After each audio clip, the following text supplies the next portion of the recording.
Good morning po. Welcome sa ating morning briefing. This is today is 26th day of January, so it's a Tuesday. It's a start again of our weekly daily briefing. Ano po? Daily briefing for the week. So to start, let me share my screen with you.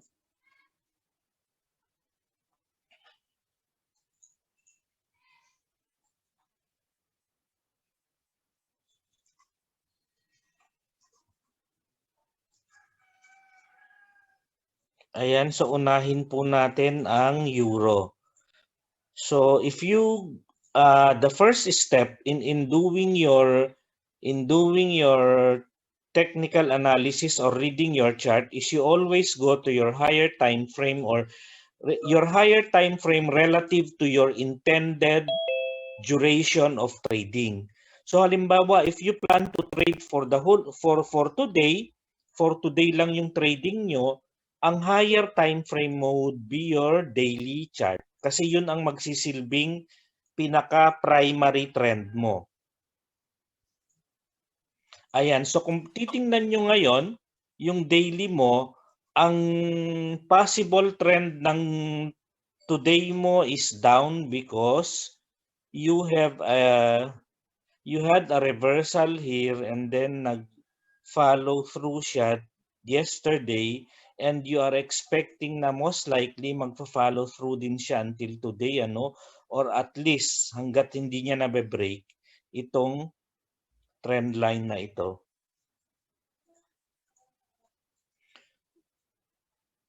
We are expecting it to have a retest of this area kasi sa 1.2015.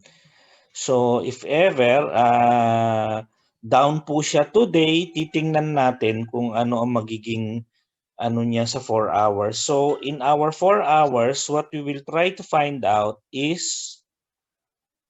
a possible area of value that will tell us na pababa po siya. So kung halimbawa ganyan, wala kang makita, although this is already a telltale sign that it might be going down because this can be pagka nag-end yan ng a little bit higher than that or hindi na lumagpas dun sa head niya, that can be considered as hanging man formation, and usually hanging man formation foretells a downtrend. Ayan po. So ang ano lang natin dito, ang gagawin lang natin dito is at least wait for the price to hit itong wait for the price to have a touch at this 26-day moving average. Ayan, so pababa po yung ating expectation sa kanya. Or expected movement ng euro is downtrend at 21.45 or 21.48 yan. It's 21.48. Antayin lang po natin na lumapit siya sa 26-day moving average. And it will happen when that touches the 21.48. And then, ang target po niya is 20.53. Ang 20.53 po, galing po yan dito po.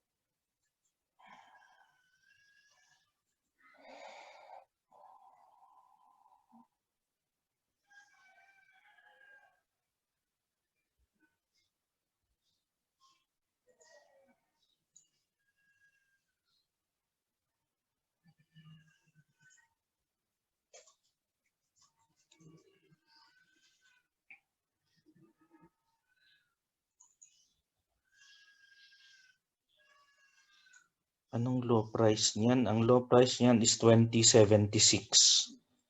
So it shouldn't be 20.53.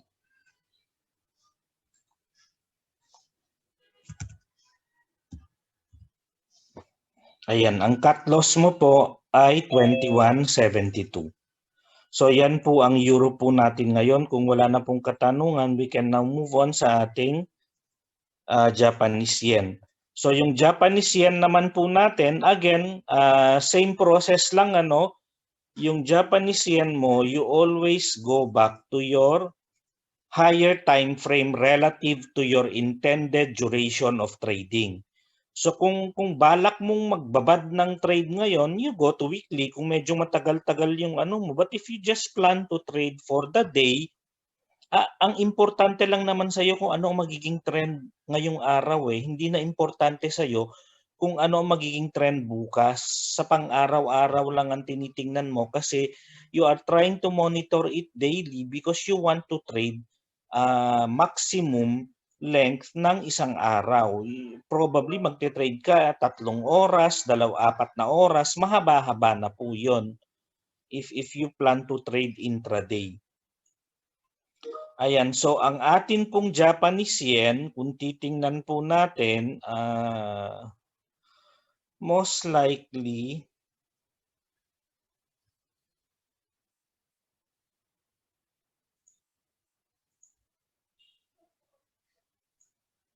ang bias po nito ay paakyat po ano kasi although paakyat ang bias niya, meron ka namang trend line dito, meron kang you might have a concentration of supply here or sellers.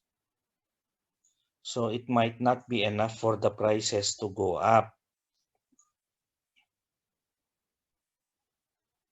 Although ang titingnan mo diyan, ang aabangan mo is opportunity to buy pa rin.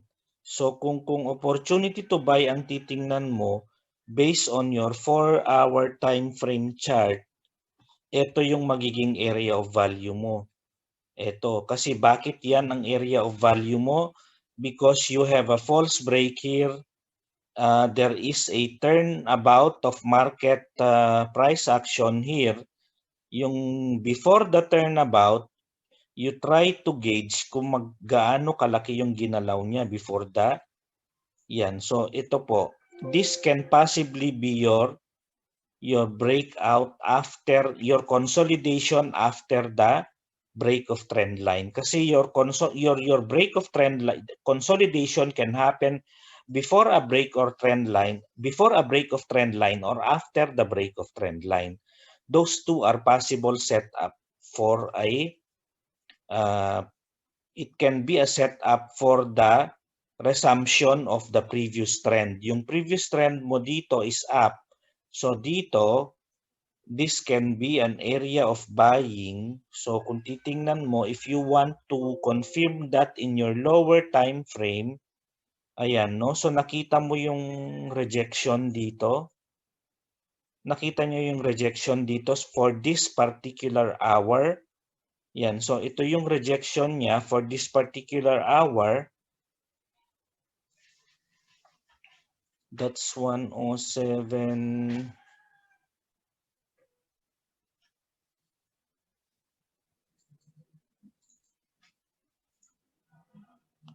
103.70. So ang ano po natin dito, ang inaasahan po natin na pwede tayong mag-buy dito is from previous low nitong bar na to. So 103.70, we can set a price there na mag-abang-abang ng buying natin. So ang tapos mag-subtract ka lang ng 15 pips from 103.70, so that would be around 103. 15 pips is, 103.55 ang cut loss mo. Ang target mo, 104.39. Your 104.39 is based on this one. Itong high na to. Meron dito eh. Ito po.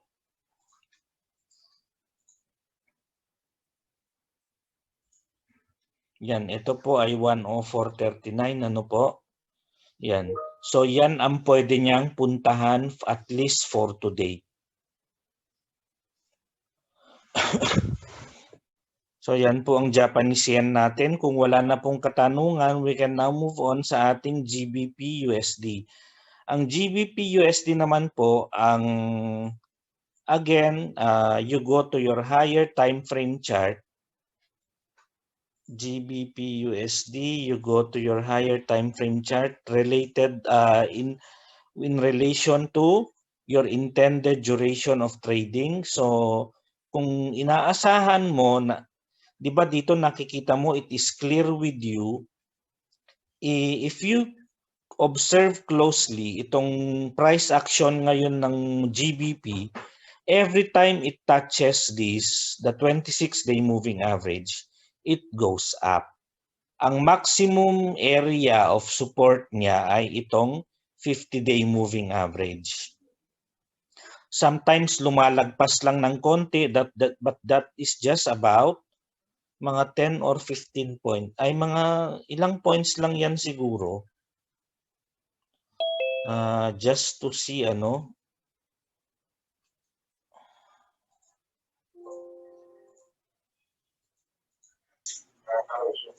Yung mga inilalagpas po niya ay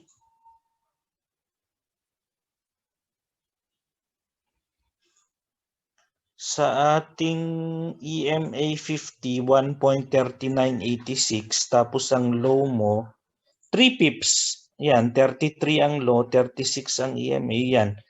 So dito, if we are going to buy, dito po tayo mag-aabang. But since this is daily, yung pag-aabang natin dito, baka ito na yung buong araw na igagalaw niya.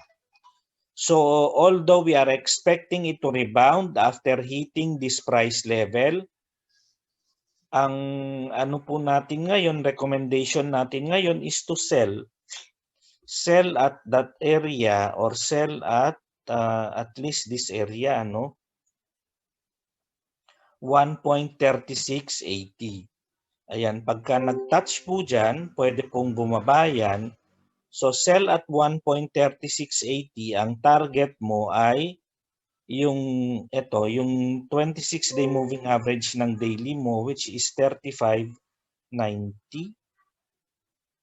35.90 and 36.80. So maliit lang, hindi siya naka 100 ngayong araw. Let's try to see.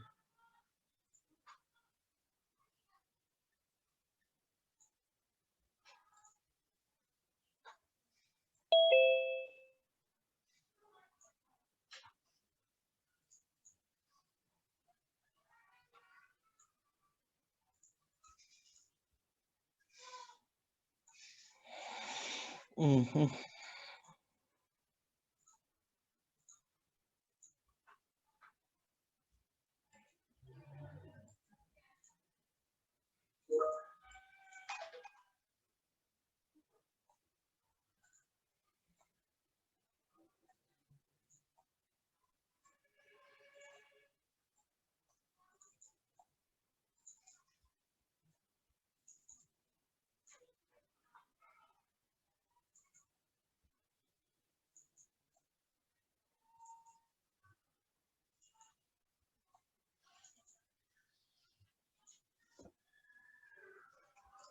Yan, so it could possibly go down to 35, 36, 3606 or ito na lang kamang kuhanin mo.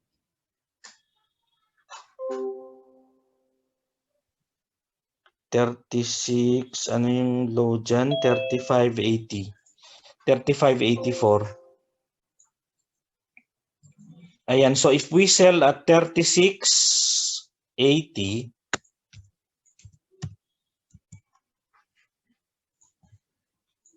pwede natin siyang abangan sa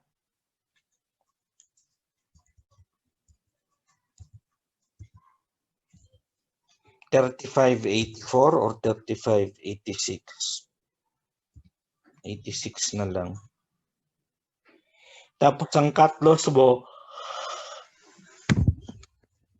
ay 37.18 kasi nga ang kanyang ATR is 19 pips ata for the hourly.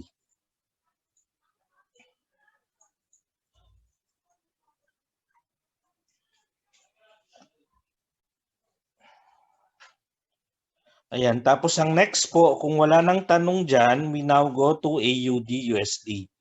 Ang AUD-USD naman,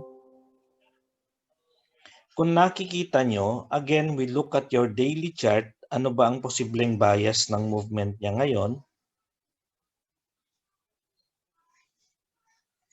So indecision, hindi siya clear kung akyat o baba, ano?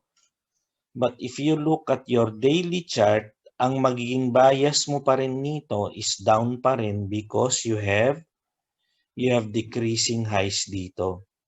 If you have decreasing highs here, tapos meron kang flat dito na area of support or resistance, then most likely, bababa po siya. We will expect a decline. So kung yan po yung basa natin, then in our lower time frame, ang titingnan lang po natin dito ay yung mga if it will start to make a trend, then or pagka nagko-consolidate man siya, yung kanyang whenever it touches the 26-day moving average, that is the one that will carry it away from the consolidation. Ano po? So again, yung pagbabasa ng 26-day moving average na yan, hindi po yan absolute rule. It has to be taken into context. So kung ano po yung context na sinasabi ko, I teach that in our Saturday classes. So yun po. I teach that in our advanced classes kung ano man yung how to contextualize your moving averages, your 200, your 26, and your 50-day moving average. How do you put that in proper perspective in order for you to be able to trade following your price movement or price action? So, ang selling po natin dito is 0.7716. Yan, ang iyon namang target profit dito ay 76.58.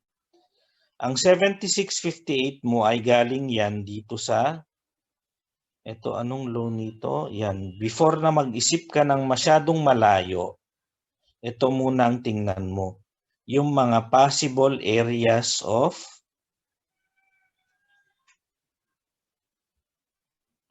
low is 76, ito. Kasi kung magra-rounding top yan, ito yung pinaka pwede niyang puntahan. The low here is 76.58.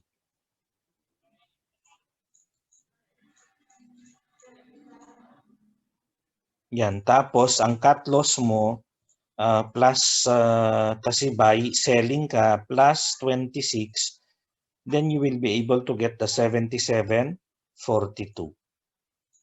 Ang next target po natin, ang next po natin, kung wala na pong katanungan sa AUD-USD is now your gold. So kung may tanong po kayo, feel free to interrupt. Ano po?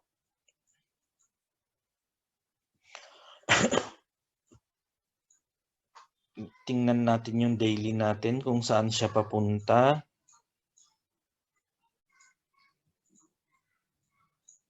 So kung papansinin po ninyo, meron kang indecision dito, pababa po siya. It is still in a series of increasing highs and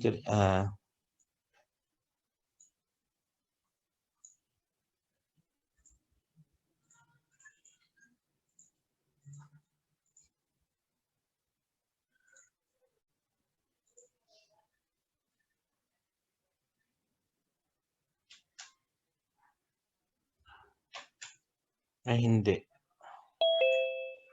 Yan, kasi kung titingnan nyo ito, overextended consolidation dito, but the previous trend before the consolidation is downtrend. Ano po? So kung down po yan, nag-consolidate siya dyan, basta pag hindi po na-break itong previous high na to, then we can still expect that it will go down again today. So mag-aabang ka dito ng selling mo sa 200-day moving average mo, which is 1865.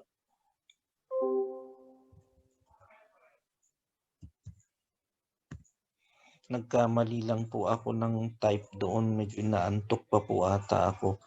53, 1865.53. Tapos, ang target mo ay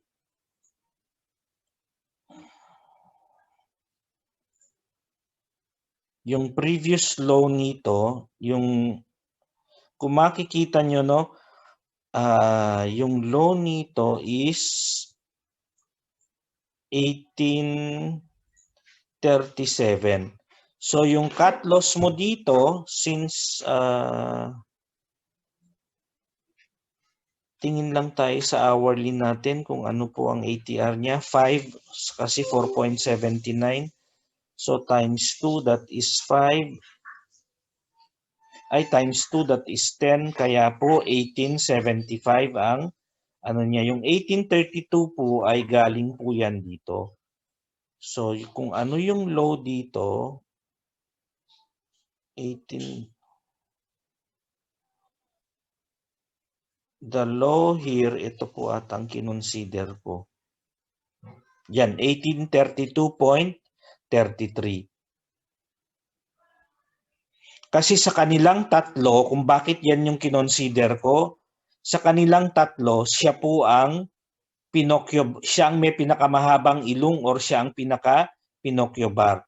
So, kumbaga sa tao, they will remember the most, kasi ang Pinocchio bar is usually an emotional event sa market. So, kung ano ang pinaka-emotional dito na event sa market, most likely is this one. So, this is what they will remember in its approach towards the three prices. Ano po? So kung wala na pong katanungan, tayo po ay pupunta sa ating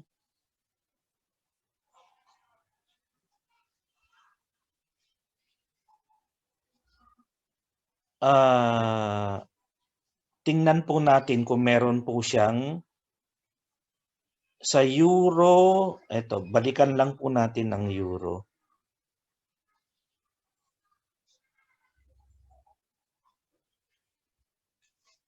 Ito yung hourly, ano sir? Ito, wala po akong makitang, basahin ko lang uli. Regarding the Euro-USD, pwede din po pang gamitin concept yung broaden information with flat side sa D1 para malaman yung IPO. D1 is ito po, daily.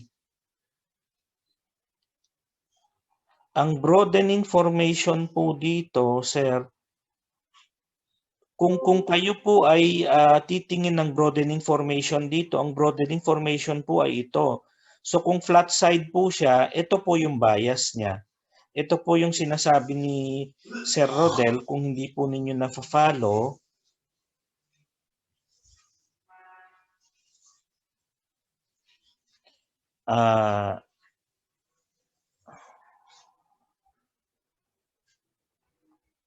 yan. So this is the broadening formation with a flat side. So pwede pong yan ang ano ninyo, kasi kung titingnan nyo yan, everything else is pointing down. Ano po? I-ano lang natin, tingnan lang natin sa RSI niya.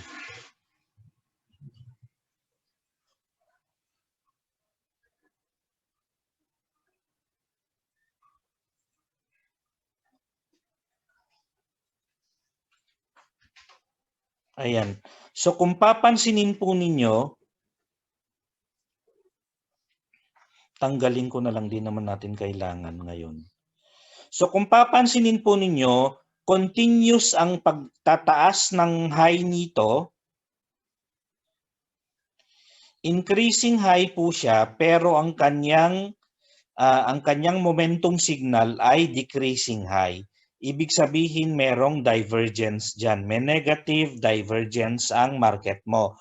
The momentum is going against the direction of your market. Ibig sabihin it is showing an inherent weakness in your price action. So malamang kesa hindi, bababa po yan. It will be confirmed by the breakout of this price level, the trend line of your flat side. So tama po kayo dyan, Sir Rodel, tulad nga ng sinabi ko sa inyo, na hindi ko po naman dinidiscuss masyado lahat sa ating market briefing kung ano po ang nakikita natin dito, because it is, but since you've asked the question, it it is a lesson that we usually reserve for the advanced topics. Ano po, yung pagbubusisi natin ng chart, nire-reserve ko po yan para sa mga advanced topics po natin. But it's okay that you ask, and I'm willing to answer naman yung question po. Ayan po. So yan po ang kasagutan dun sa katanungan ni Sir Rodel kung pwede ba natin siyang tingnan as broadening formation with flat side. Opo. So again, kailangan lang the more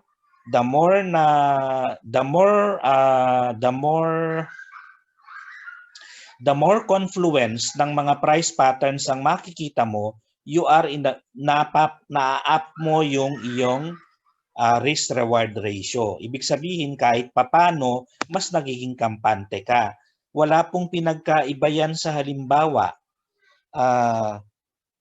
kumukulo na ba yung tubig? So, pag tinitingnan mo yung pinapakuluan mo, pag nag-i-steam na siya, kumukulo na nga siya. So, kung meron ka pang thermometer, dinip mo yung thermometer mo, mas nai-strengthen yung kutob mo na kumukulo na siya, papakulo na siya kasi bukod sa steam na nakikita mo, yung reading ng thermometer mo malapit na sa 100. So ganun lang po ang technical analysis.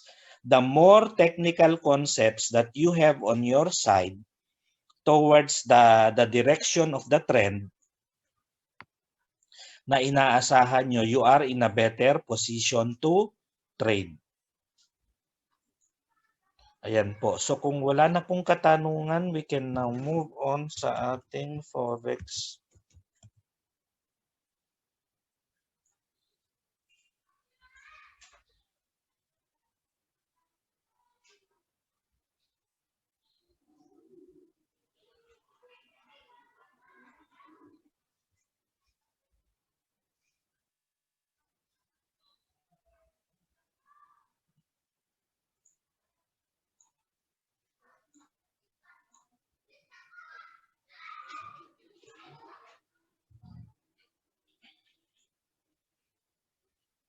So for today, ang inaasahan natin ay ang kailan ba yung rate cut nila? Ay, kailan ba FOMC? Wala pang FOMC, ano? Or meron nang nangyari kahapon ata yun. So I'm not sure. Ito sa for those who are trading British pound, meron po tayong high impact data mamaya. It is the claimant count and the unemployment rate po nila.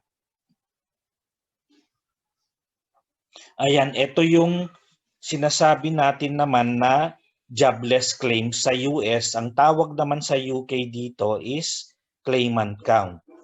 Number of people unemployed in UK, and they are usually